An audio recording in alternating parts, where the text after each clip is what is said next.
Greetings, mighty companions. Anna Kujawa here, and I am teaching tonight from A Course in Miracles, the Complete and Annotated Edition.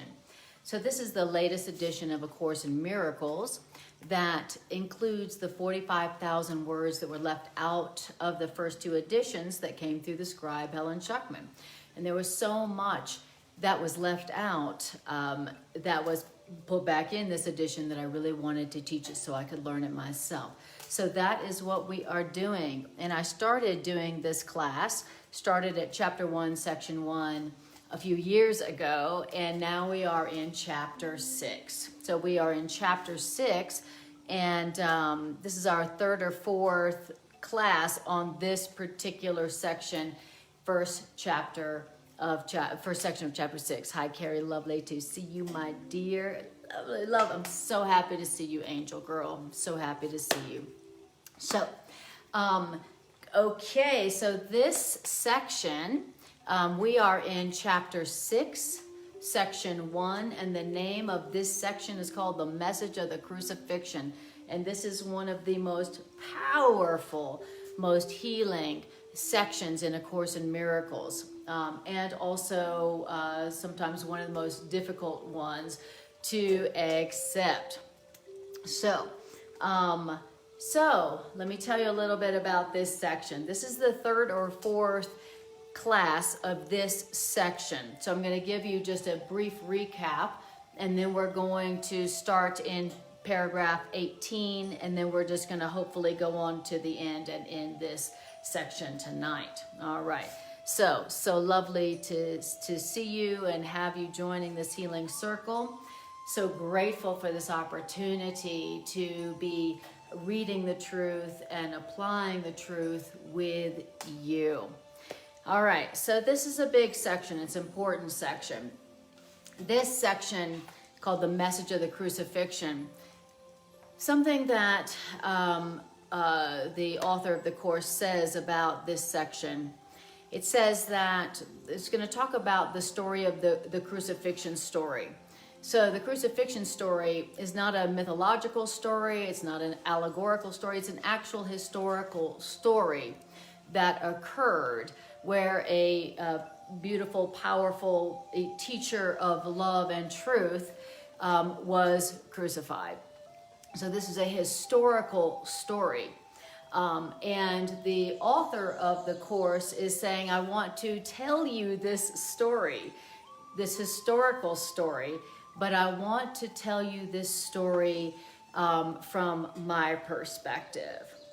Now, the reason that our teacher wants to tell this story from a different perspective, from his perspective, is that this story, the crucifixion historical story, is the story of the ego and us. So that's what the author of the Course, the one who went through the crucifixion story, is telling us.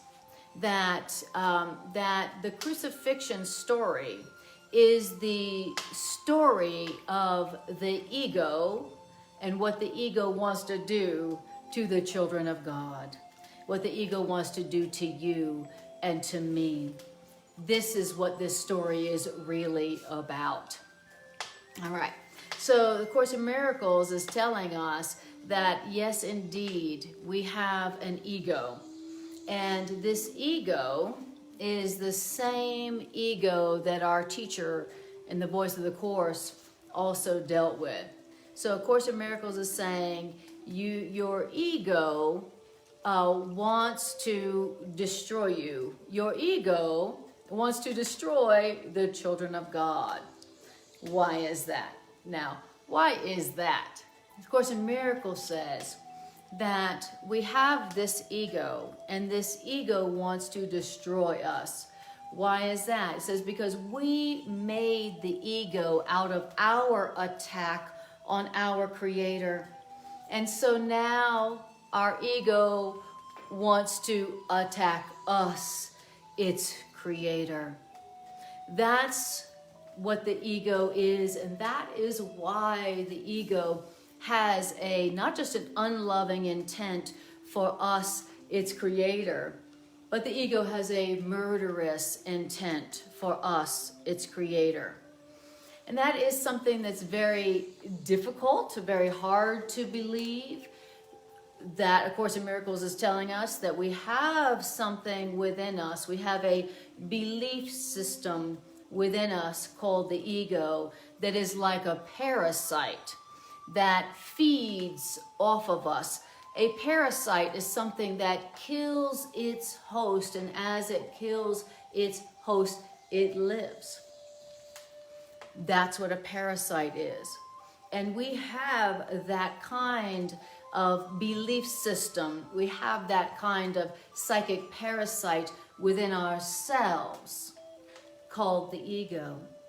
And so the author of this course is telling us that the crucifixion story, which is a historical story, is the story of our relationship with the ego and what the ego wants to do to us, the children of God. And our teacher is saying, and I played this story out for you so that you could, number one, have an understanding about the nature of that parasite ego within you, within us all, and so that you could see the truth about this parasite ego, its purposes, and what it wants to do to the children of God, and also the truth about you, child of God, who cannot be destroyed, who cannot be hurt, who cannot be attacked by this ego, this parasitic belief that we have within us. So that is the story that we're going to hear in this section. All right. So we are in chapter 6, section 1, the message of the crucifixion. Hold that thought. Never mind. At some point I'm gonna have to let the dog in.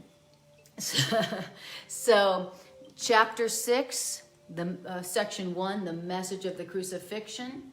And this is about the third or fourth section. Hold on. Okay, come on in, Nita. Come on.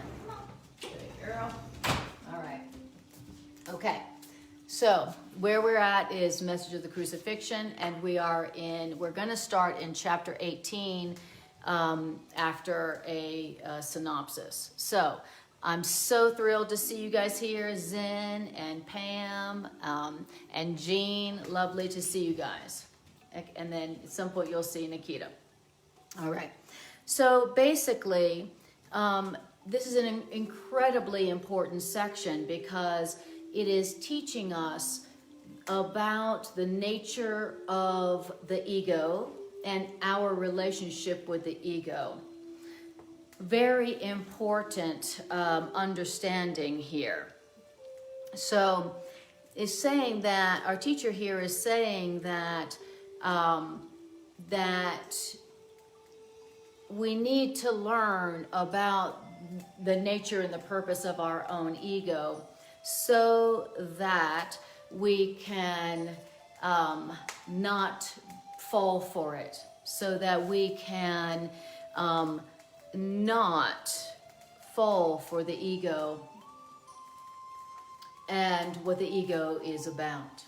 So the ego the nature of this section is that our teacher here is saying, look, I went through the ultimate attack that could be perpetrated on a child of God.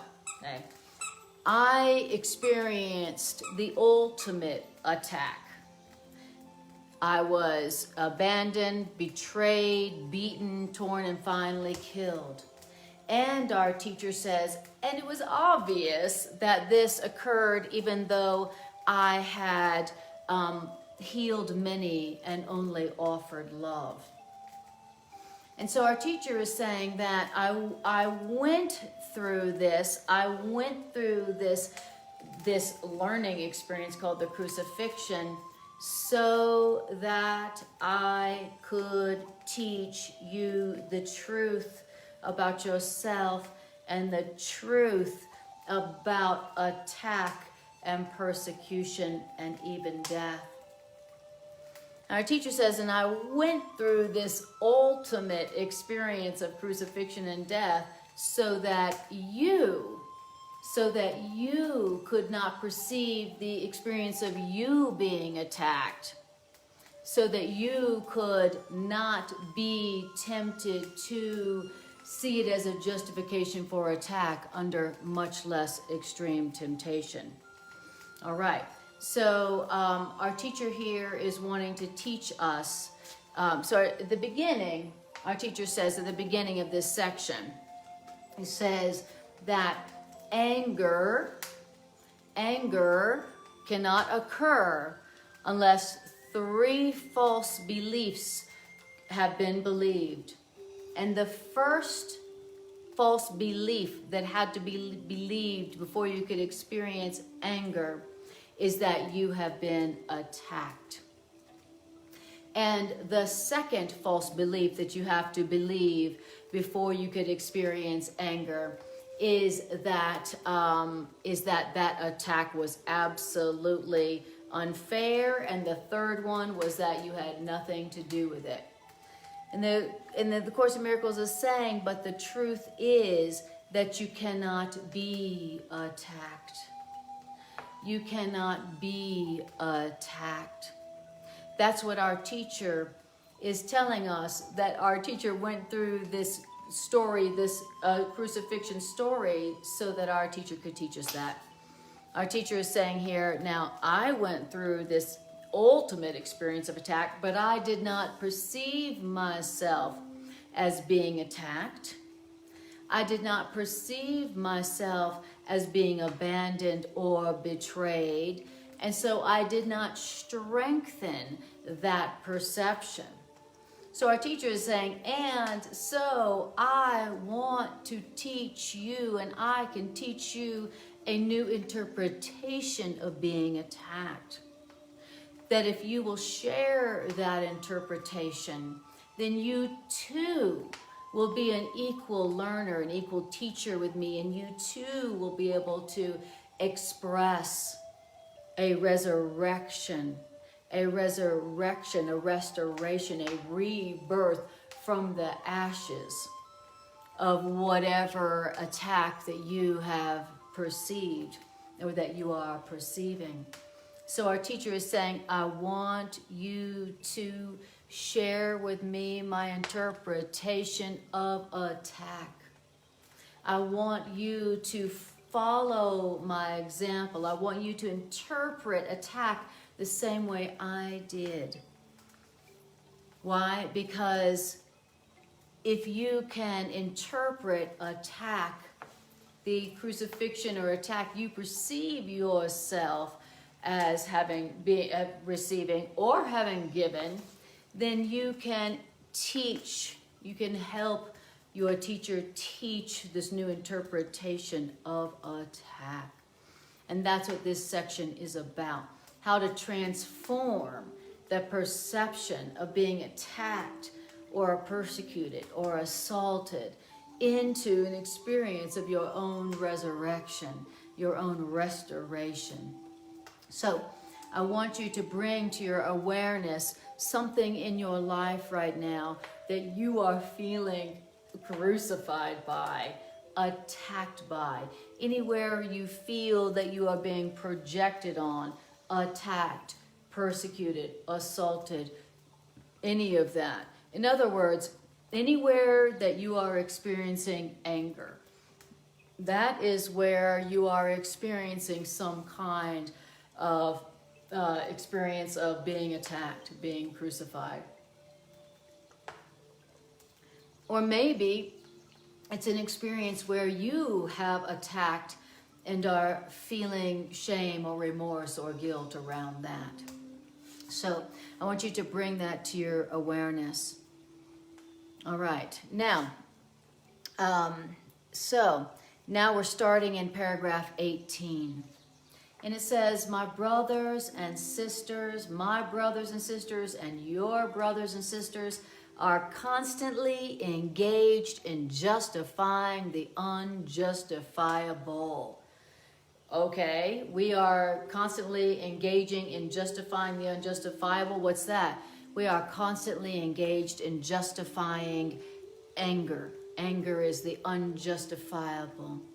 So earlier it's saying that if you are experiencing anger, it is because you are identifying with the thing that can be attacked. It says that is the justifying the unjustifiable. If you are angry, you are perceiving, you are identifying with that which can be destroyed. If you are angry, it means you're identifying with something that can be destroyed. And so but anything that is real cannot be destroyed. So anytime you are experiencing anger, you are experiencing that which is unjustifiable. Wow. So we're justifying the anger at what is unreal being destroyed. If I am angry, I am identifying with that which can be destroyed. If I am angry, I am identifying with that which can be destroyed. Now, the truth is that you remain exactly as God created you, and who you are cannot be destroyed. Not your light, not your life, not your joy, not your power. What is true in you cannot be destroyed. But every time you're experiencing anger, you're identifying with what can be destroyed. And that's why it says in the earlier paragraphs that your anger is not justified, because what you truly are cannot be destroyed. And so, all right, thank you. All right, so I love it. Ashley says, so healing to hear the truth about anger. Yes. Okay, let me learn the truth about us. Yes. I'm telling you, this is the section that is the ultimate section in the healing of anger and all the toxic, corrosive effects of anger. That's what we talked about in the last few weeks, about how anger, as justified as you think it is toxic and corrosive. And this section is saying that, yeah, but you can only be angry if you believe you can be destroyed, if you believe you can be attacked, if you believe you have been attacked. That is the only way that you would be experiencing anger. And the truth here is that really the anger is never justified, because the truth about you and the truth about them, who you really are and who they really are, cannot be attacked, cannot be destroyed. What is really true, what is real, cannot be threatened. The truth in you cannot be attacked, it cannot be destroyed, it cannot even be threatened. And when you are experiencing anger, you are expressing that you do not know the truth about yourself, and you are identifying with that which can be destroyed. And so it's saying that ultimately anger isn't justified, because the truth is that what is real cannot be threatened, and what is unreal doesn't exist. Now, and then our teacher is saying, and I went through and did that whole crucifixion story so that you could see that in living color, a historical event. You could see that the most outrageous assault of one child of God upon another child of God doesn't matter. And so really anger isn't justified. That's what, and our teacher's like, now I want to tell you the story about the crucifixion from my perspective so that you can truly understand what the real message of it was. Now, remember I said at the beginning that this story of the crucifixion is a representation of our relationship with our own ego. This is not just something that our teacher in the Voice of the Course went through. This is something that's still going on right now, today. Right now, today, your ego, my ego, the ego is trying to crucify us. Not because we're guilty, but because we are the child of God and the ego is not. The ego wants to destroy us. The ego wants to kill us. The ego wants to destroy our relationships. Why? Because the ego was made out of our attack on our Creator. And so it is a thought that wants to attack us, its Creator. So this is the truth about the ego. We all have that ego within us that wants to destroy us, not because we're bad, but because we're innocent. The ego wants to kill the children of God because the ego knows that you could undo and end the ego in any moment where you recognize the truth about yourself. In any moment that you recognize, hey, I am the child of God. I am the guiltless child of God. And I made the ego. It's just a thought. It's just a belief I made. And I'm going to unchoose it. I'm going to unthink it. The ego knows you could undo it in any moment. And so the ego is afraid of you. The ego is afraid of us. And since it was made out of our attack on our Creator, it doesn't love us. And so the crucifixion story is a story about what the ego wants to do to the children of God.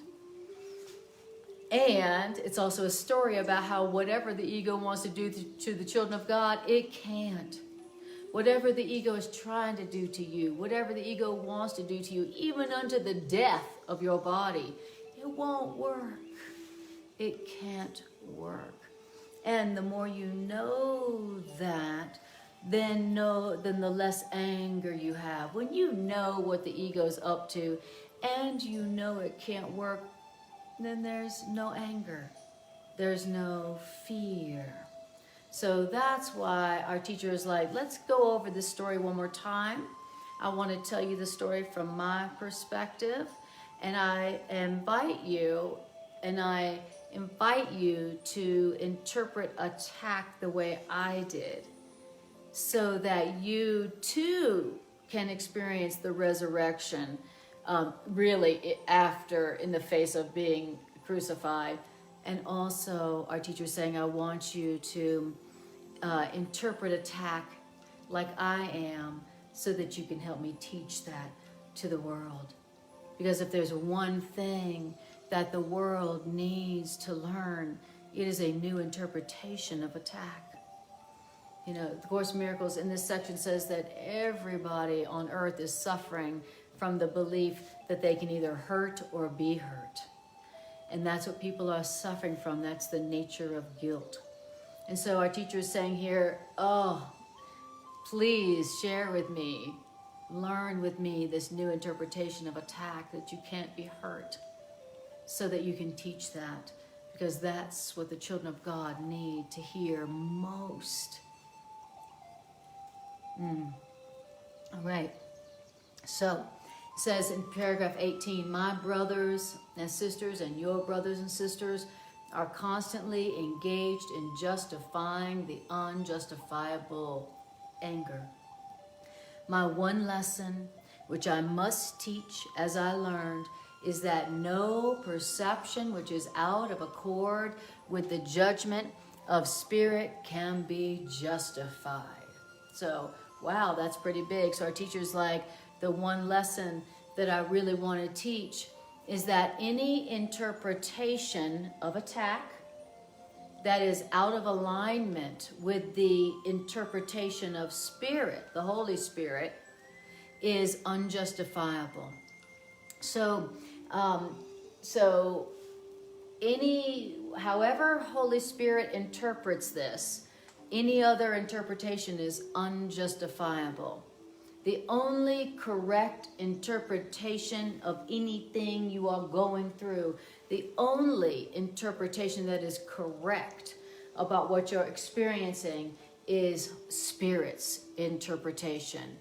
And if Spirit is interpreting it this way, then any other interpretation of that is unjustifiable. Wow, and our teacher says, that's the one lesson which I must teach as I learned it, is that the only correct interpretation of anything is the interpretation of love, of Spirit, of Holy Spirit. And so our teacher is saying, okay, and so our teacher's like, okay, now I'm going to teach you the interpretation of attack from Spirit's perspective. And any interpretation of attack, assault, persecution, or murder that is not in alignment with the interpretation of how Spirit interprets that attack is unjustifiable. All right. I'm so happy to hear that Spirit has another interpretation of attack and assault that turns that experience of assault and persecution into a miracle. So Spirit, teach me, teach me, teach me, teach me, show me, teach me, teach me, show me your interpretation of this attack, this persecution, this crucifixion as I am experiencing it. I have been interpreting it in such a way that my anger seems justified. And that anger, as justified as I think it is a misperception. It is unjustified because that anger is based on a misperception of what's really going on. Wow. So the anger that we are experiencing in this perceived attack, that anger is based on you not perceiving it correctly. The anger is based on I can be hurt, I am being attacked, this is hurting me, this is destroying me, and I need to protect myself. I need to defend myself because something's going on here. I'm being changed, I'm being hurt, I'm being diminished, I'm being changed, I'm being affected. That's what the anger is being based on. I knew, but the Course in Miracles is saying, if you knew the truth, that you cannot be attacked, who you are is created by love, is created by God, cannot be attacked. If you knew the truth of that, if you accepted that, then you would know that your anger isn't justified. You wouldn't feel hurt. You wouldn't perceive. You wouldn't be experiencing anger. All right, that's what it's saying here. Beautiful. Hi, Mike. Lovely to see you. And Ashley says, I am learning to offer the Holy Spirit everything I do not want. Beautiful. Okay. So, and Ashley, I join with you tonight also in offering to Spirit our anger. You know, we are all, like it said, we are constantly engaging in justifying our anger. We are, I mean, boy, is that an understatement of the century. It's like, you know, what do most people talk about? The justification for their anger, right? That's our favorite topic. And our teacher here is like, listen, your anger is based on misperception. Your anger is you interpreting what's going on, not the way that Spirit interprets what's going on. You're angry because you're interpreting the situation out of alignment with the way Spirit is interpreting it. And if you were interpreting this situation If you were seeing it through the eyes of spirit, you wouldn't be angry. You would be like, wow, thank you, God. Thank you, God, for this. Thank you for setting me free. Thank you, thank you, thank you, thank you. You wouldn't be angry. Okay? And so anger means projection. Anger means misinterpretation. Anger means projection. And what it's saying in the earlier paragraphs is that anger means projection. And projection and anger must always ultimately be accepted as one's responsibility. Why? Because anger means projection. Wow. So anger means I am misinterpreting this as something that is being done to me that I had nothing to do with. I am a victim of this. That's what anger means. But none of that is true. It's not true that you can even be attacked. It's not true that this is happening only to you and you had nothing to do with it. And so given that all of those premises are not true, then your anger is not justified. All right. And when spirit is looking upon this situation where you feel like your anger is so justified, spirit isn't looking at it and going, yeah, you should be pissed off. Oh my God, anybody would be pissed off. Even God would be pissed off. Spirit is not interpreting this situation like that. And when you see how spirit is interpreting the situation that you're all angry about, where you perceived you've been attacked, then when you see it like through the eyes of spirit, not only will you not be angry, but you will be thanking God for the gift. What a miracle that would be. All right. Okay.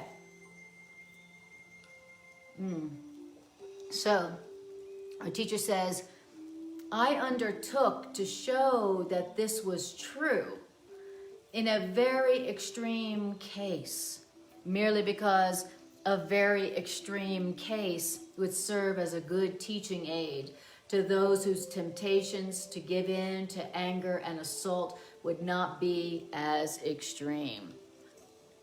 So, what is it our teacher is saying? Our teacher is saying, I undertook to show that you cannot be attacked, and so your anger isn't justified.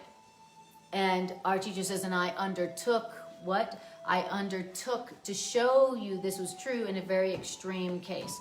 What extreme case? Oh, that crucifixion. That crucifixion was an extreme case that our teacher undertook to show us that even in the most extreme examples of assault and attack and even murder, still your attack, my attack, is not justified because I cannot be attacked. I cannot be killed. And our teacher says, I undertook to teach this in extreme case because, you know, extreme cases are very good teaching examples. For who?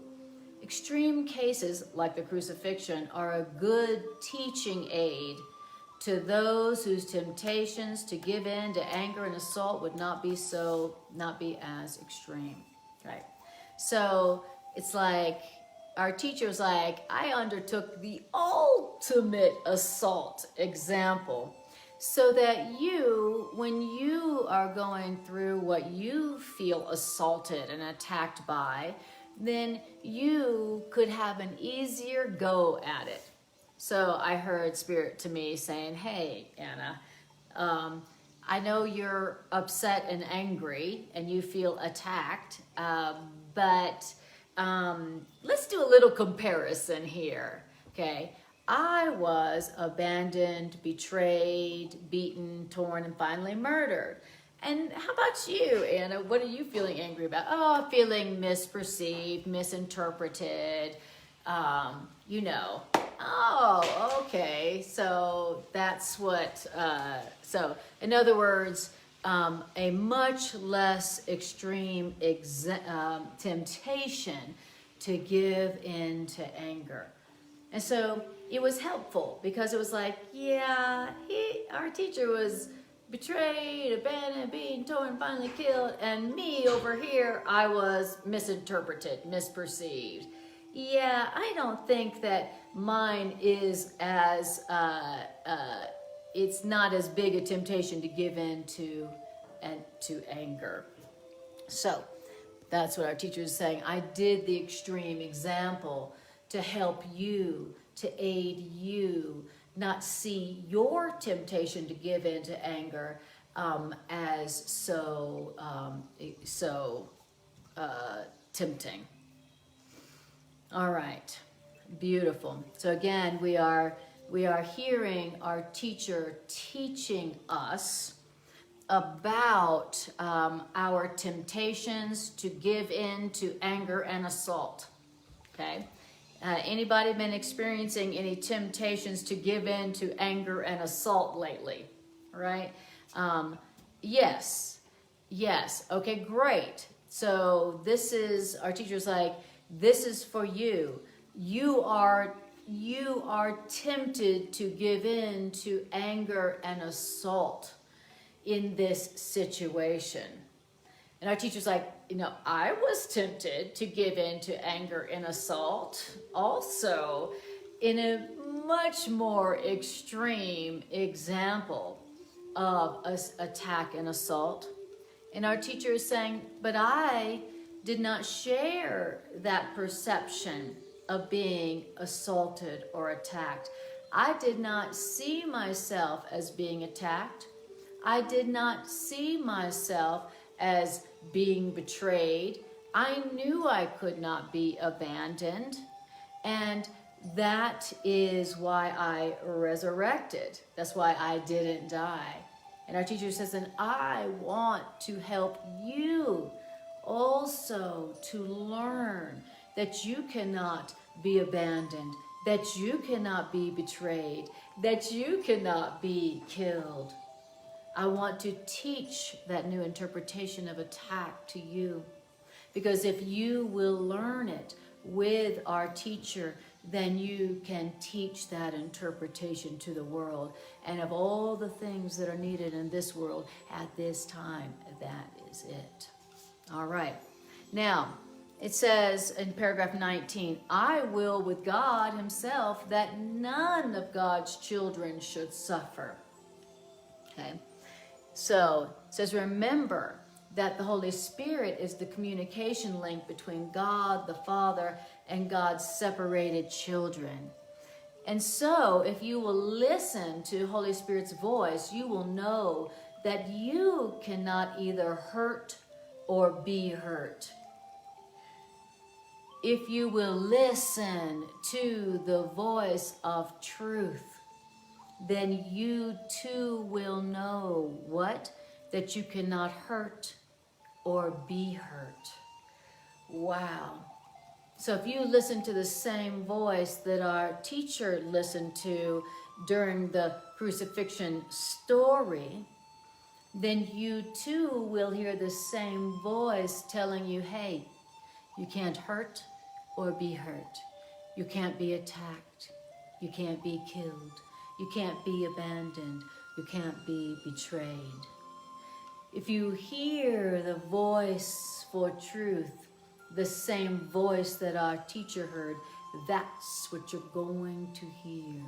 When you are listening to the voice of truth, number one, you will never hear a request that you in any way, shape, or form suffer. So when you will never hear that.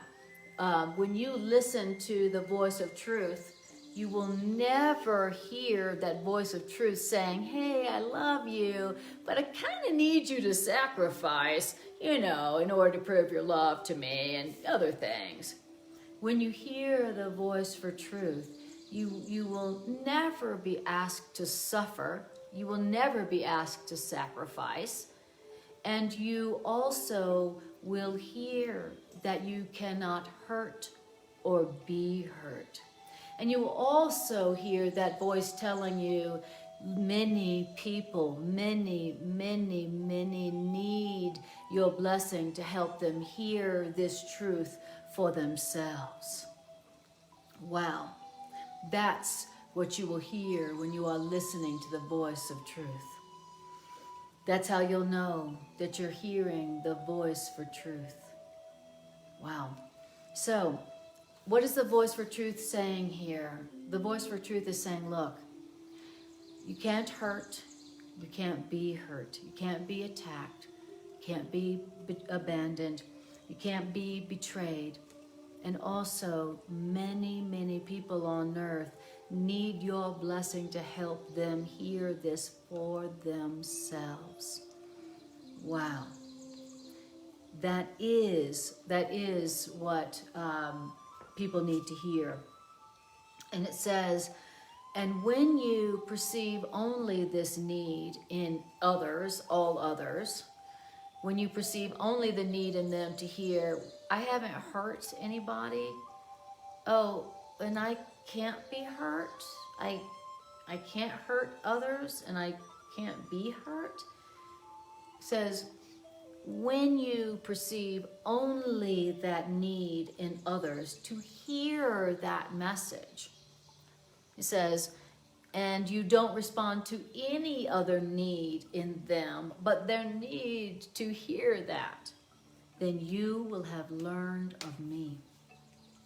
Wow. So that is our teaching function, is to learn from our teacher. Oh, our teacher was hurt and abandoned and betrayed and all that. And our teacher didn't see himself as being abandoned, betrayed, murdered. Our teacher didn't see that attack as a justification for his anger.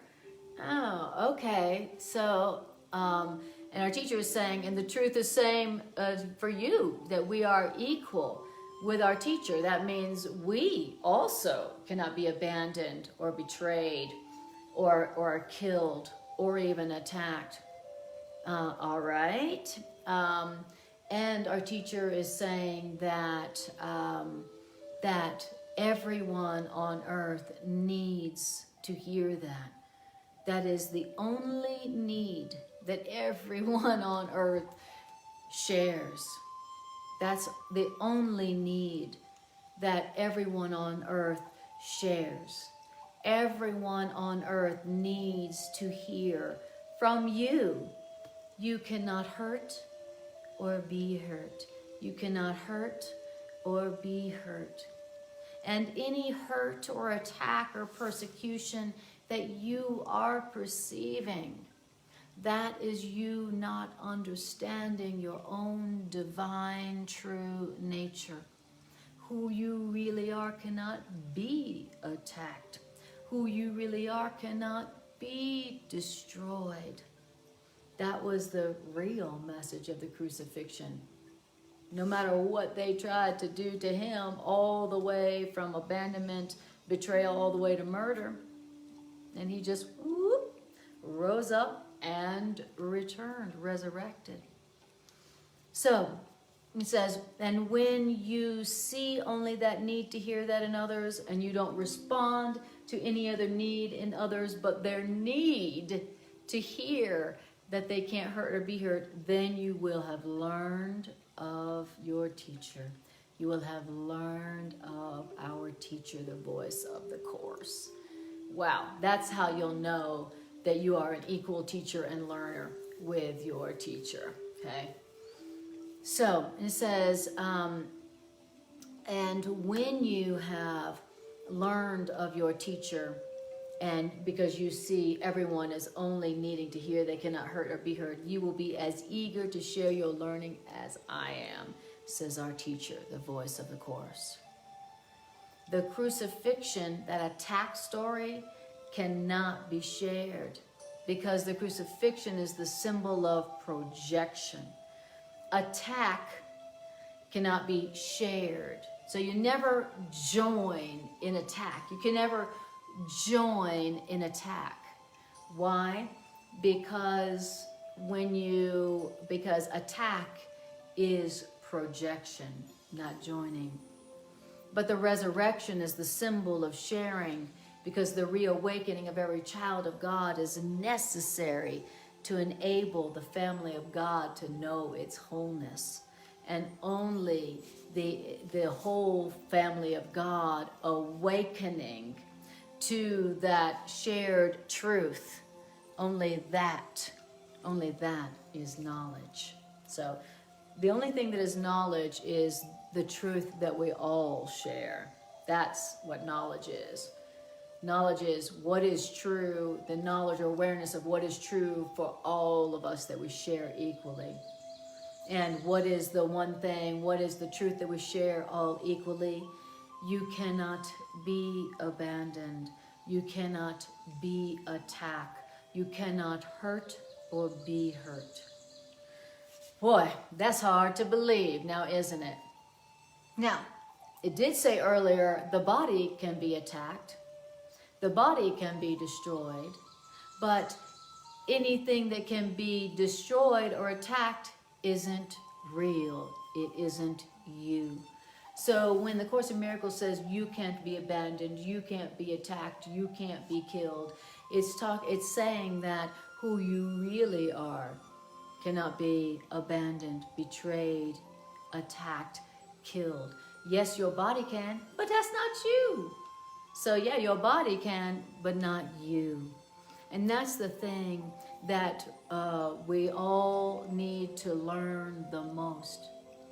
We're all suffering the most because we're identifying with that which can be destroyed. We're identifying with the destructible. We're identifying our being and our value with that which can be destroyed. And that's why we're always angry. That's why we're always scared and upset. And that's why our anger is always unjustified. Because your anger is based on the idea that who you are can be destroyed. But the truth is that who you are can't be destroyed because you're not a body. You're not that which can be destroyed. You're not that which can be abandoned. And so your anger is not justified, and so that your fear isn't justified either. Wow. Okie dokie. I see I've got a long way to go in terms of accepting the truth. Now, and the only way to learn this for real for myself so that I can be free from the heavy toxic burden of anger and guilt, the only way to be free from that, oh God, toxicity of anger and that fear of being hurt and that guilt of believing that I have hurt others is to teach others you cannot hurt or be hurt. Who you are cannot hurt or be hurt. You are spirit. You cannot hurt or be hurt. The only way to learn that from myself and so escape the toxicity and the burden of that anger is to teach it. As I give that knowledge, as I give that truth to others, even before I believe it completely, it brings me to that awareness. I love it. Irene says, I have a long way to go too, Anna. I know I do, because I am still constantly engaging in justifying my anger. You know, that's how I know I've got a long way to go. I am, just like it said in the first sentence of this section, our brothers and sisters and me are constantly engaging in justifying the unjustifiable. I am constantly engaging in justifying my anger. And I know for sure the people around me are too, you know, because I hear it. Now, that's what lets me know that I got a lot to learn. That's what lets me know that I'm still identifying with the destructible, and I'm teaching that to others, unfortunately. All right, but here we are. I am willing and you are willing, and this is how we do it. This is how we learn the truth. begin teaching the truth. Here, how do we do it? We say, okay, how does Spirit interpret this situation? How does Spirit interpret this attack? How does Spirit interpret this loss, this attack, this crucifixion, this assault? Okay, oh, all right, you interpret it as a call for love and no justification for anger because you can't be attacked. All right, I'll interpret it like that. Okay, even though I don't totally believe it, I still can interpret it like Spirit, even if I don't completely see it like that. We know we don't see it like that. That's why we need Spirit and Spirit's interpretation. And Spirit is like, listen, one of the main interpretations that you need to get, because the world needs it the most, is the reinterpretation of attack. Come on. We live on a planet. This is like planet attack, right? The Course in Miracles says that this world came, as the world as we know it, came from an attack thought. And so this is a planet full of attack. And the only way to not suffer the results of the illusion of attack is to learn a new interpretation of attack that turns the perception, the misinterpretation of attack into a miracle of truth, which is, oh, I can't be attacked. I can't be abandoned. Oh, I can't be betrayed. Oh, gosh, wow. And so I don't need to be angry. And oh my, wow, life without anger, whew, that's pretty good. Downright fun and abundant and powerful and healing. This is awesome. Who knew that life without anger would be like freaking heaven on earth? All right, beautiful. Yes, amen to that. All right, so now we're on paragraph 20. So our teacher is saying here, the message of that crucifixion story, that historical crucifixion story, the message of it from our teacher's interpretation of it is very simply and perfectly clear: teach only love, for that is what you are. Now, okay, so that's the only message in the crucifixion that our teacher is saying. That's the only message, and it's perfectly simple and it's perfectly clear.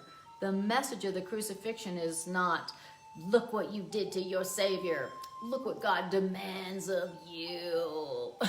That's not the message of the crucifixion. Okay? That's what we learned about that story.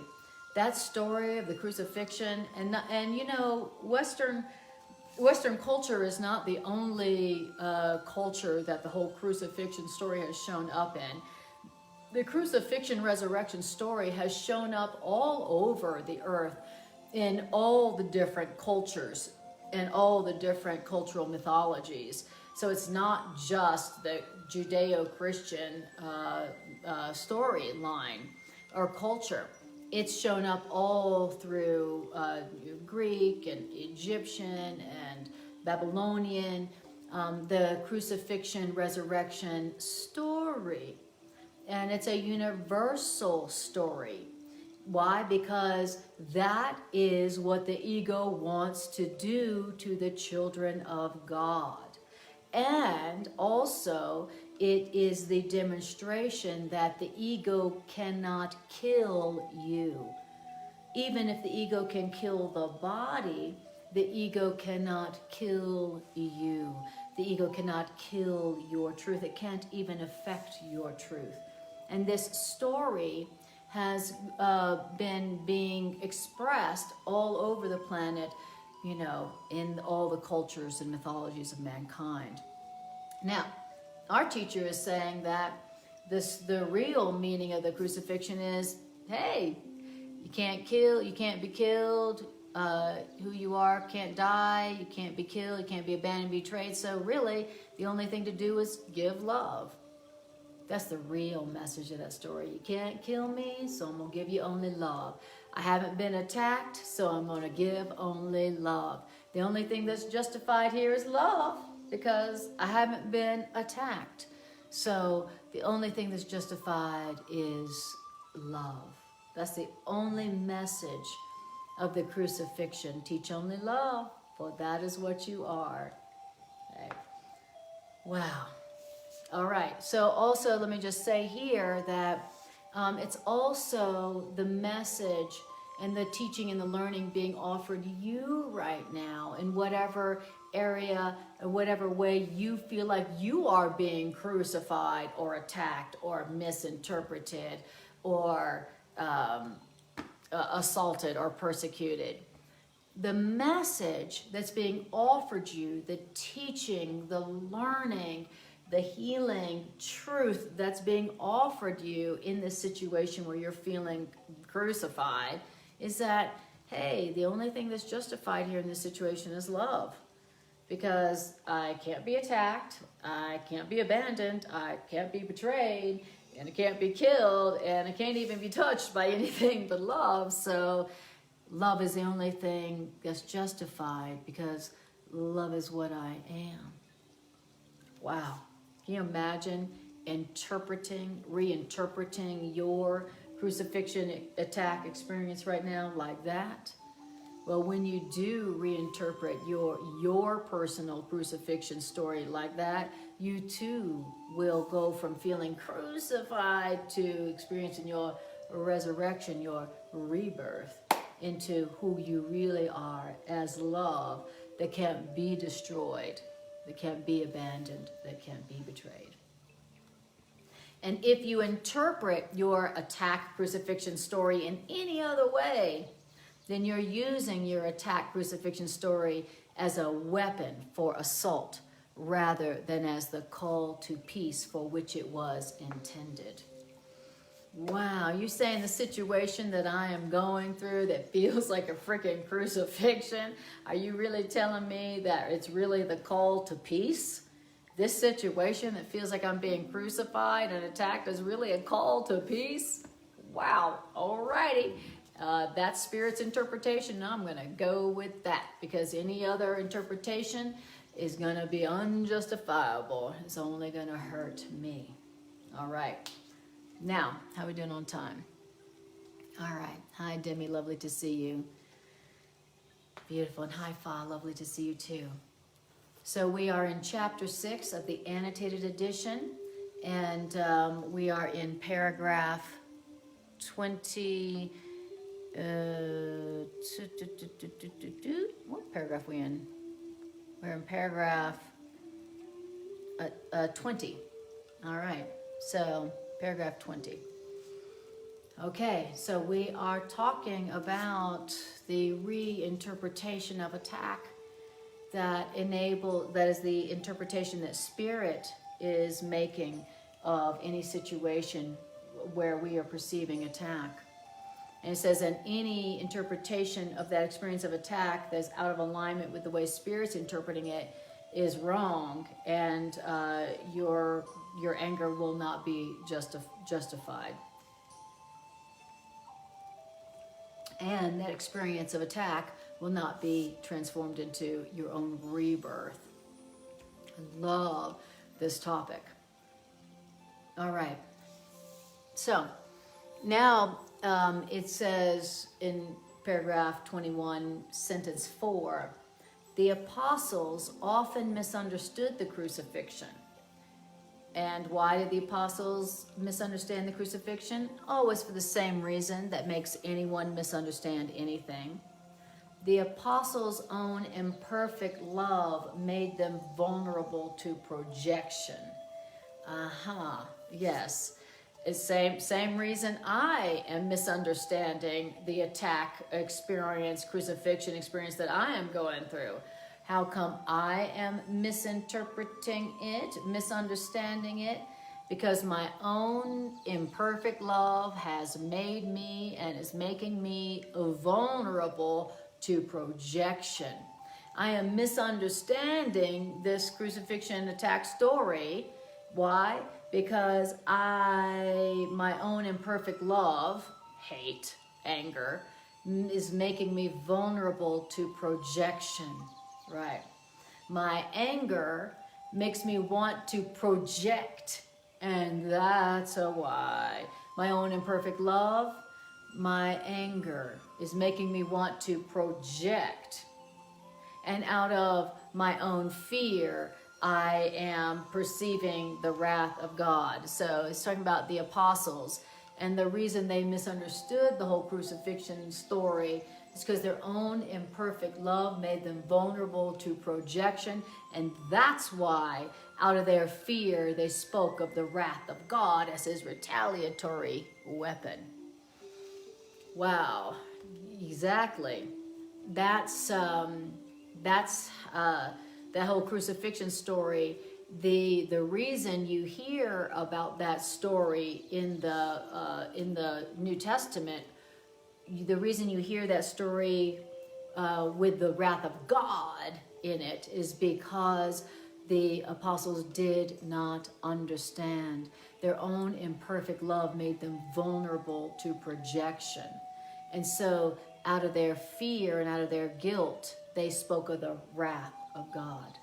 So anytime you hear of an apostle or a disciple talking about the wrath of God, of course in Miracles is saying that the wrath of God is coming from their own guilt. They felt guilty about that crucifixion story, how it went down. And out of their guilt around it, because they didn't understand it, their own perfect love kept them from understanding it, then they interpreted it like, oh my God, this is God's wrath. And that's where the whole interpretation of the crucifixion as something that was God's wrath, God's punishment, that's where it came from.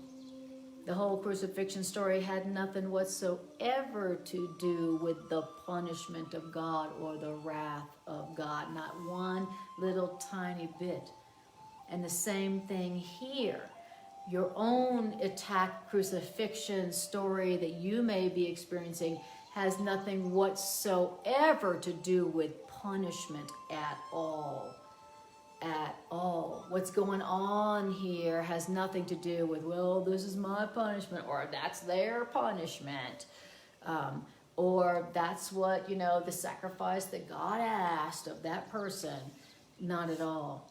Only your misinterpretation, only your feeling of guilt, only your experience of guilt, your perception, your misperception of guilt makes you believe that in some way, shape, or form, this is a punishment from God. It's not a punishment from God whatsoever. God doesn't punish God's creations.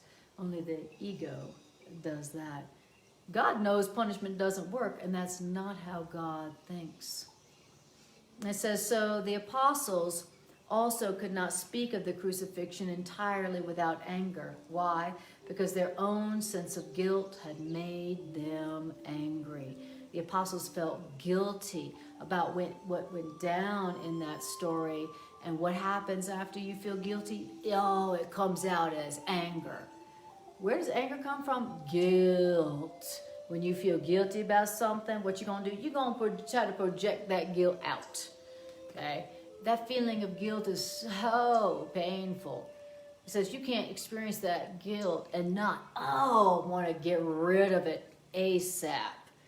And so when you feel guilty, what happens is we project it out in the form of anger. You, look what you did to me. Look what you did.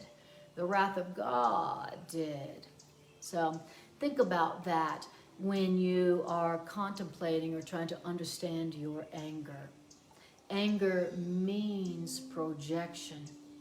And what we want and what we're projecting is the guilt that feels terrible. What we're projecting is that feeling of guilt. Like, oh, I could have done more. Oh, I hurt somebody. Or, oh my God, I didn't protect somebody. Or I hurt somebody or whatever. It says that the disciples could not speak of the crucifixion entirely without anger because their own sense of guilt had made them angry. So think about that when you're talking about your own feeling, about your own anger, your own sense of guilt. That's your guilt getting projected out because you don't want it inside of you anymore. Now we're paragraph 21. There are some glaring examples of upside down thinking in the New Testament, whose whole gospel is really only the message of love. But these are not at all like the several slips into impatience I made, because I had learned the atonement prayer, which I also came to teach, too well to engage in upside down thinking myself. All right. So if the apostles had not felt guilty, for instance, so now they're going to give some examples of what? They're going to give some examples of the upside down thinking. They're going to give some examples of how the apostles misinterpreted the crucifixion out of their guilt. So here's a few examples of their misinterpretations of the crucifixion story that then went into the New Testament as we know it. All right. Okay. So you hear what it's saying here, that even though the New Testament is the gospel of love overall, the apostles had a lot of misinterpretation about that crucifixion story, to the point where they spoke of the wrath of God. The Course in Miracles is saying they got the crucifixion story wrong. Their interpretation is wrong because their feeling of guilt made them angry. And so they misinterpreted the crucifixion. Just like with us right now, our guilt has made us angry and has made us misinterpret these stories of attack that we are experiencing in our own lives. And if you didn't feel guilty about these crucifixion attack stories, then you would have interpreted them correctly with no justification for anger, interpreted them as, hey, only love is real. Teach only love because that is what you are, and only love is real, so only love is justified. Isn't that interesting to hear about how it's our guilt that makes us angry? Wow. All right. So, beautiful. So it says, if the apostles had not felt guilty, they could never have quoted me as saying, I come not to bring peace but a sword. Okay. They would have never said that. They would have never interpreted that if they hadn't felt guilty. And so our teacher says, this is clearly the exact opposite of everything I taught. So it's saying that Jesus never said, I come not to bring peace but a sword. Our teacher, author of the Course, is saying, I never said that. That was a misinterpretation of an apostle who felt guilty. And out of their guilt, they heard Jesus saying, I come not to bring peace but a sword. Okay? Wow. So when you feel guilty, what do you hear? You hear attack. I said attack, attack, attack. When you feel guilty, even though love was only spoken, you still hear attack. You still hear wrath, the wrath of God. Wow. Very interesting. So yeah, if the apostles had not felt guilty, they could never have quoted me as saying, I come not to bring peace but a sword. This is clearly the exact opposite of everything I taught. Nor could my apostles have described my reactions to Judas Iscariot as they did. If my apostles had really understood me, they would never have described my reactions to Judas like they did. Okay. In other words, my apostles could not have believed that I could have said, betrayest thou the Son of Man with a kiss? Unless they thought I believed in betrayal. And the whole message of the crucifixion was simply that I did not believe in betrayal. And the punishment, which I am said to have called forth upon Judas, was a similar reversal, a similar misinterpretation. Our teacher says, Judas was my brother and a child of God, as much a part of the family of God as myself. Was it likely that I would have condemned Judas Iscariot when I was ready to demonstrate the condemnation? Is impossible. That's another example of how the apostles, because of their guilt, misinterpreted and projected onto Jesus what Jesus never said. Jesus never said, I come not to bring peace but a sword. Jesus never said, betrayest thou the Son of Man with a kiss? Jesus is like, no, I didn't say that. And if they understood me, and they didn't feel guilty, they would have seen that I was teaching, I was getting ready to teach that I cannot be betrayed, abandoned, or killed, and that I still saw Judas as my equal brother. Wow.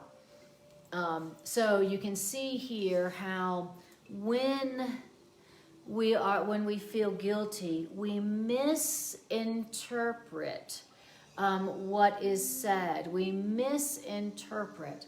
And here is a few examples of that. When we feel guilty, we misinterpret everything. When we feel guilty, we misinterpret attack that we see in our lives as punishment or as justification for anger. We see attack in our lives as proof of abandonment and betrayal. That's when we feel guilty. That's what we see going on when we feel guilty. When we don't feel guilty, then when we look out and we see attack, we go, call for love, teach only love because that is what you are, call for peace, call for peace, call for love, call for love. That is all you will see in the crucifixion and the attacks and the assaults in your world when you are not feeling guilty. And how do you get to the point where you don't feel guilty? You align your perception with the perception of love, with the perception of spirit. That's how that happens. When you go, Spirit, please show me how to interpret this like you do, for real. Then Spirit goes, oh, thank you so much. So glad you asked. That's a call to peace. That's a call for love. That is really nothing. That attack doesn't matter. Ain't nothing happening. Only love is real. You are only love. Ain't nothing happening but love. But that's just a call for love. How about you give some love to that person, that situation? That is how you will interpret it. And that is how that will keep you free from guilt when you experience attack and crucifixion in your world. Which, hello, it's kind of all over the place. It's kind of ubiquitous here on Earth, planet attack. All right, beautiful. So, here we go. So it says, I am very grateful to the apostles for their teaching, and I am fully aware of the extent of the apostles' devotion to me. But as you read the teachings of the apostles, remember that I told my apostles myself that there was much they would understand later, much later. Why? Because my apostles were not wholly ready to follow me at the time. That's right. Our teacher is saying, I emphasize this only because I don't want you to allow any fear to enter into the thought system toward which I am guiding you. I do not call for martyrs. I only call for teachers. Wow. And our teacher is saying, listen, I am just telling you, I'm just emphasizing to you the point about the apostles and the reason they misinterpreted so much of what their teacher had said. Even though they were devoted to their teacher, they misinterpreted so much of his teaching because they weren't wholly ready. They weren't completely ready to follow him. Why? Because they're still clinging on to their old interpretations of sin and the wrath of God and all that stuff, you know. Of course they were. Of course they were still clinging, and of course it was very difficult for them to release their old belief system, even when their teacher, whom they were devoted to, was offering them a completely different thought system. Of course, they weren't able fully to let go of their past belief system and follow their teacher, and meaning interpret everything just like their teacher. Of course they weren't able to do that. They were with him for how long? 3 years. They didn't have time to really align their perspective with their teacher. So they still, even though they were devoted, they still had a ton of the old belief system, the wrath of God and sin and such. And so of course they misinterpreted what their teacher told him. And he says, and I'm just emphasizing this because I don't want you to allow any fear to enter into the thought system that I am teaching you. So our teacher is saying, I don't want you to allow any fear to enter into this teaching, A Course in Miracles. In other words, our teacher is saying, I don't want you to allow any fear or guilt or sacrifice or sin to enter into this teaching. Okay, so our teacher was trying to clarify that there was no sin or guilt in his teachings to his apostles a long time ago. And our teacher now is saying, and even now, I don't want you to allow the whole concept of sacrifice, guilt, fear, wrath of God, and God is angry. I don't want you to allow that to enter in to what our teacher is teaching here, says our teacher. And our teacher's like, I'm not calling for martyrs. I'm not calling for martyrs. I'm not asking like, who's ready to sacrifice for God? Who's ready to sacrifice? Who's ready to sacrifice to the wrath of God? Teacher's like, I'm not calling for martyrs. I'm not calling for people who are ready and willing to sacrifice and sacrifice the reception of the wrath of God. And she's like, no, I do not call for martyrs. I'm calling for teachers. All right, so I am going to stop here just because there's a few more paragraphs and we're getting close to the end of class. So I'm going to pick back up next week right here in paragraph 24. All right. Okay, so beautiful. Good job. This is a very intense section. Very, very intense. So good job hanging in there. And I hope it has been helpful relative to a new way of interpreting and responding to any experience of attack or crucifixion or of assault that you may be experiencing in your life or in your world. I hope that it's been helpful having a new interpretation of it that transforms it from a crucifixion experience into a rebirth, resurrection kind of experience.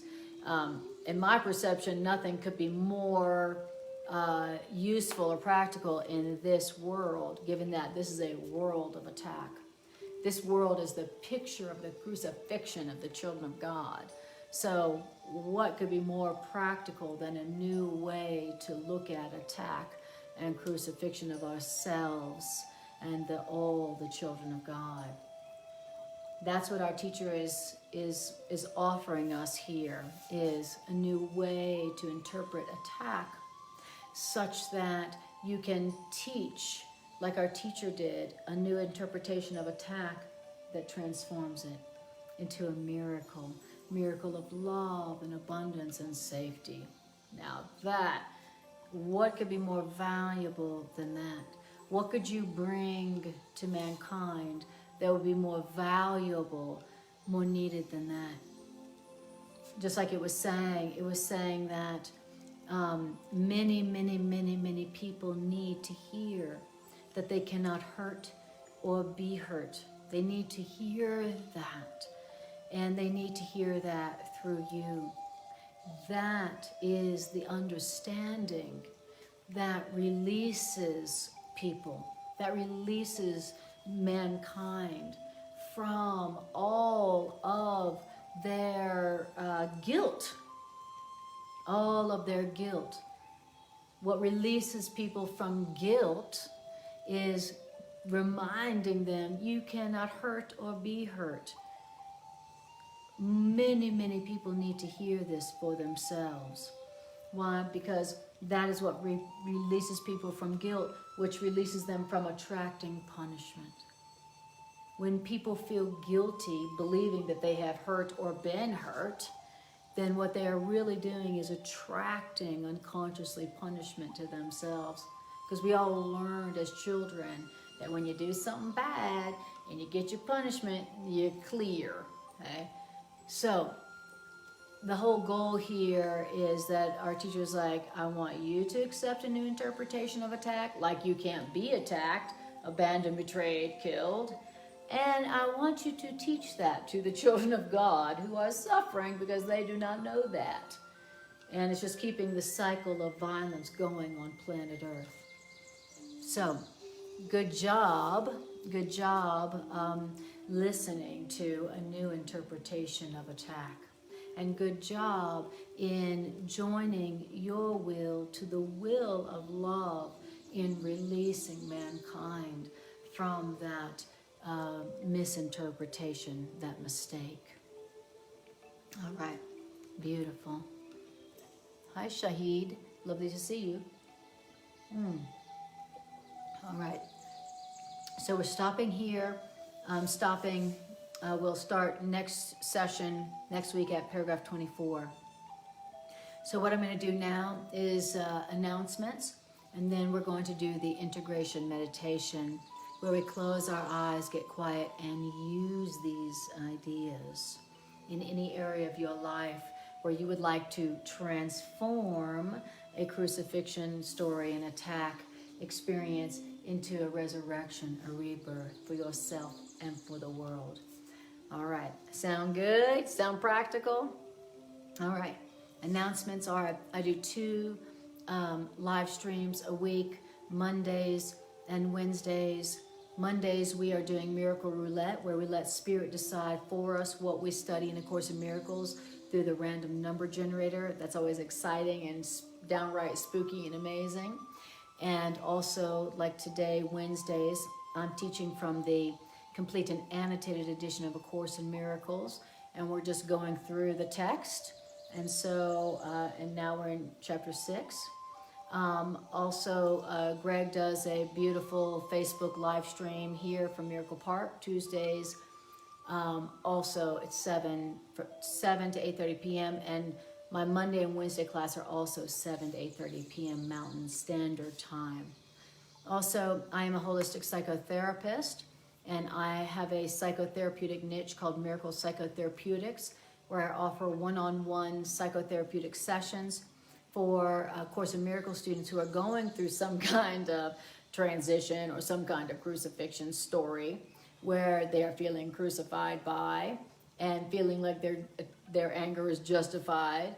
And I offer one-on-one support in how to reinterpret it according to Spirit's interpretation as found in A Course in Miracles. So that you can get the miracle from that instead of the poisonous, corrosive effects of the anger. So I'm available for that. And the best way to reach me is you can either private message me on Messenger, or you can go to my website, annakujawa.com, find my phone number, and text me. Texting me is the best way to reach me. And I look forward to talking with you. All right, so there you go. There's announcements. And now we're going to do the integration meditation. So what I want you to do here is close your eyes and take a breath and just breathe. Just breathe. How does it feel to have heard these ideas?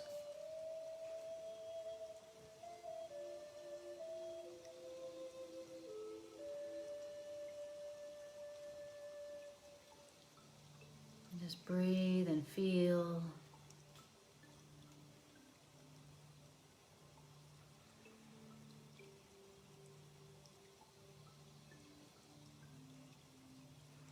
How does it feel to hear a new interpretation of attack?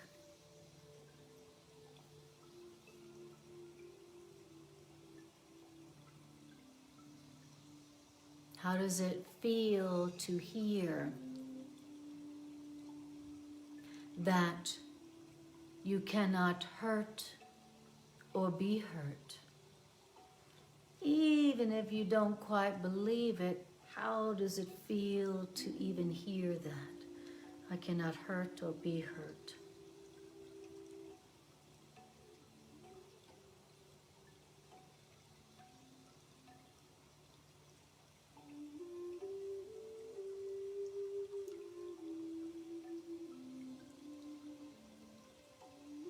Beautiful. How does it feel to hear that the truth about you cannot be attacked? How does it feel to hear who I really am cannot be abandoned? Who I really am cannot be betrayed? Who I really am cannot even be killed? And just breathe on that for a moment. We know that we don't believe that, but the truth is still true, and this truth still has power to heal and to release, even if you don't fully believe it. I cannot be abandoned. I cannot be betrayed. I cannot be attacked.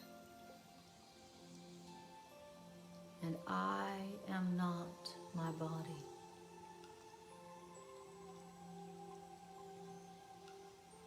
The truth about me is still true. It cannot be changed by what other people make of me.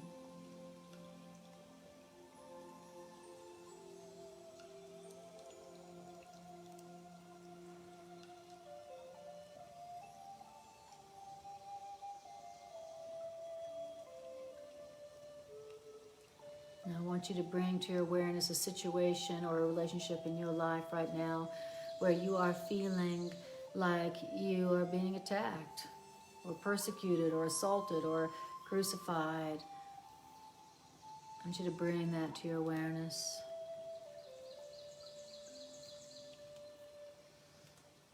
And take a breath.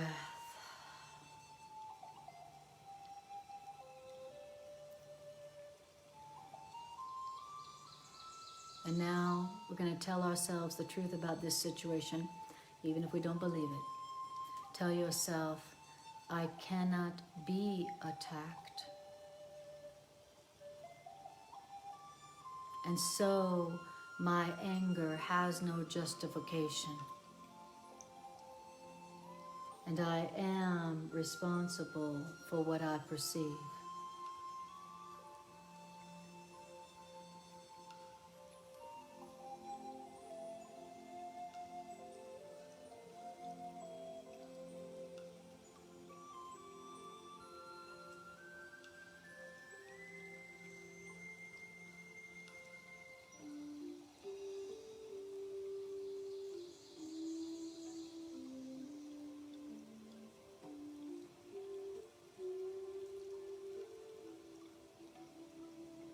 Beautiful. Now I want you to tell yourself, I cannot hurt or be hurt because I am not a body and they are not a body. Nothing has happened but love Only love is real.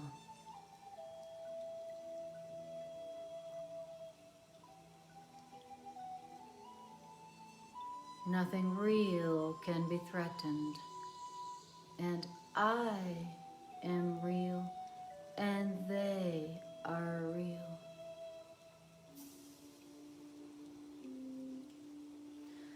And breathe.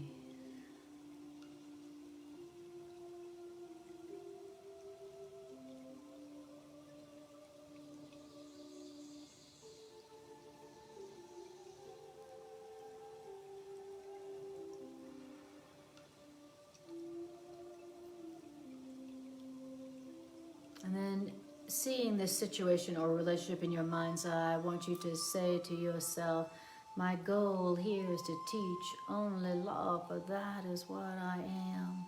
I want to demonstrate only love because that is what I am. I want to demonstrate only love because that is what I am. And Spirit, please help me to demonstrate only love. Spirit, teacher, help me learn the truth. Help me teach the lesson.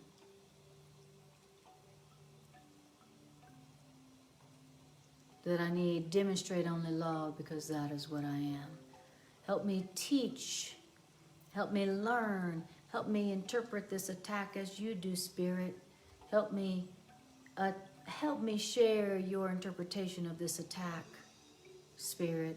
Help me share your interpretation of this attack. And Spirit, what's your interpretation of this attack? How do you see it? What's your interpretation of it? I want your interpretation of it. Because I'm lost in misinterpretation. I'm lost in anger and I'm hurting myself. And I'm teaching hurt to others. That's not what I want to teach. As a teacher of love, I don't want to teach hurt. I don't want to teach victimization. So Spirit, share with me, teach me your interpretation of this crucifixion, this attack, this assault that I'm perceiving in my life and in my world. Show me how you see it. Show me how that this situation doesn't justify anger. Show me the truth that this situation is a call to peace, a call for love. Show me how to see it as a call for love and a call to peace that it is.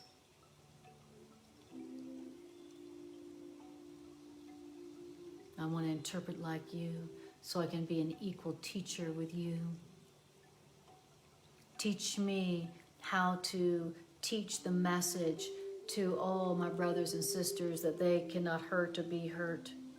Show me how to teach that. Show me how to demonstrate that. I'm willing.